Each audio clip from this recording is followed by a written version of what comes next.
Fala pessoal, você sabia que mais de 22 milhões de pessoas no Brasil apostaram nas bets no último mês? Aqui eu tô trazendo então uma notícia do Data Senado, uma notícia agora de outubro de 2024. Então pessoal, o que essa notícia vai estar falando aqui? Que 13% dos brasileiros com 16 anos ou mais, equivalente a 22 milhões de pessoas, declararam ter participado de bets nos últimos 30 dias. E essa notícia vai trazer alguns números bem interessantes. Por exemplo, a situação de trabalho desses apostadores, onde 68% realmente possuem algum tipo de renda e 27% estão fora da força de trabalho. Também vai trazer que a renda desses apostadores, da maioria, equivale a até 2 salários mínimos e 35% recebem entre 2 e 6 salários mínimos e apenas 13% que recebe mais de 6 salários mínimos por mês. Um fator um pouco preocupante é em relação às dívidas, onde 42% desses apostadores possui algum tipo de dívida em atraso. Ou seja, acaba alocando dinheiro em apostas e enquanto isso possuem valores em aberto. A gente vê também que os apostadores é um público bem jovem, 16 a 29 anos, uma outra grande parte de 30 a 39 anos, ou seja, um pouco mais da metade possuem até 39 anos. Em relação ao mercado de ações no Brasil, a gente viu que o número de investidores cresceu entre 2019 e 2023, chegando aí na casa dos 5 milhões de investidores, o que fica bem longe de alguns números de países desenvolvidos, como que acontece bastante a questão dos Estados Unidos, onde um pouco mais de 145 milhões de pessoas investem na bolsa de valores. A grande parte, por exemplo, em fundos de investimento, acabam alocando em renda variável através de fundos, e em 2019, por exemplo, apenas 15% tinha ações diretamente, ou seja, é um mercado um pouco mais desenvolvido. E ele até destaca que, o site até destaca que por volta de 56% dos adultos americanos possuem ações na bolsa de valores. Lembrando, pessoal, o conteúdo do canal é educacional e informativo e não deve ser considerado como recomendação de investimento. Como a gente acabou de falar, 22 milhões de pessoas, um pouco mais, apostaram os seus recursos nos últimos anos. E esse público é 4,4 vezes maior do que os investidores em ação no Brasil.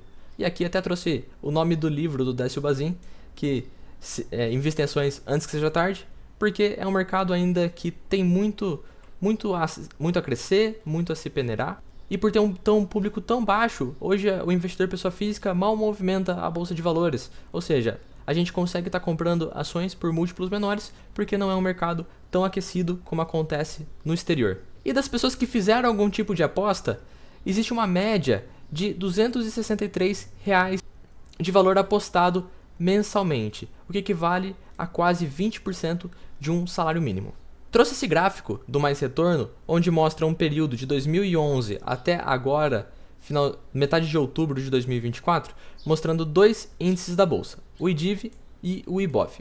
O IDIV é um índice de dividendos, que ele vai selecionar uma carteira com viés de dividendos, ações que pagam proventos. Então, por exemplo, nesse índice a gente tem Banco do Brasil, tem Itaú, vai ter a Irani, Caixa Seguridade, BB Seguridade, até a Petrobras, a Vale, e o IBOV já é as ações aí mais negociadas do Brasil. Pegando esse período, caso o investidor tivesse feito um aporte único nesse começo, ele teria obtido 9,8% ao ano de retorno no índice de dividendos e apenas 5,3% ao ano no Ibovespa. E esse número realmente ele parece ser bem baixo, mas precisamos entender que algumas coisas influenciam o retorno ao ano, como por exemplo, a compra de ações em períodos de queda, em períodos de baixa, ou seja, o preço importa, que se o investidor faz esses aportes nessas quedas, ele vai ter um retorno muito superior caso ele tenha feito apenas um aporte único aqui. E uma característica bem interessante que a gente pode observar é que nesse período aqui de 2011 até 2016, o Ibovespa ele praticamente só caiu. Enquanto isso, as boas pagadoras de dividendos teve um aumento nas suas cotações nesse período. E é claro, começou a cair, mas quando se recuperou, também criou uma grande diferença entre o Ibovespa e o IDIV. Trouxe propositalmente esse gráfico exagerando os retornos, que ele começa no fundo da pandemia, dia 23 de março de 2020, e ele termina agora em outubro também. Então, caso o investidor tivesse alocado seus recursos aqui, ele teria obtido 19,14% ao ano pelo IDIV e 17,18% ao ano no Ibovespa. É aí que a gente observa a importância de comprar a bons preços as ações das empresas e também escolher boas empresas para se alocar os seus recursos. Trouxe aqui, por exemplo, a Petrobras, a Vale e o Banco do Brasil, que são empresas que todos conhecem, já ouviram falar em algum momento, e que têm entregue bons retornos. Se a gente pegar aqui no Investidor 10 dos últimos 10 anos, nós vemos que essas 3 empresas bateram os dois índices bem de longe. Banco do Brasil entregando aí 212% nos últimos 10 anos, fazendo uma divisão simples, daria 21% ao ano, mas como é juro composto, na verdade é um pouquinho a menos, mas apenas para simplificar. A Vale entregando 315% ao ano e a Petrobras 529% ao ano. Por que isso acontece? Por conta da evolução do lucro das empresas.